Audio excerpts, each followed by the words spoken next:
કોઈ શંકા ના થતી હોય તો સમજી લો તમે શ્રદ્ધામાં બંધાયા. અને સોલંકી પેઢીની, બહુસરના ખાતાની, ઉગતાની, રોમવારી મેલડી, ખુખાર મેલડી આવા કળિયુગમાં જાગતી જ્યોત છે. હજારોના દુઃખ મટાડસ, હજારોના દુઃખ ભાગીને ભૂકો કરી આલસ, કઈક ને સતના માર્ગે લાવી અને દરેકની પેઢીનો ઉદ્ધાર કરસ. આવો વિશ્વાસ બંધાયો હોય તો હું મેલડી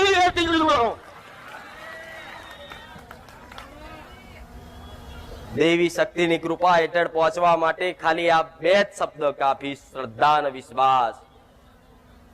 બધી જગ્યાએ લખેલું હોય, બોર્ડ મારેલું, મોટા મોટા મંદિરોમાં લખેલું હશે, કોઈના મુખે વાપર્યું હશે કે જો તમારી સાચી શ્રદ્ધા અને સાચો વિશ્વાસ હોય તો તમારું ગમે તે દેવ, ગમે તે ભગવાન તમારું ધાર્યું કામ કરી આલે. તો જો તમારું ધાર્યું કામ થતું હોય ને તો સમજી લો તમારી અંદર શ્રદ્ધા ને મારા પ્રત્યે વિશ્વાસ બંધાયો છે.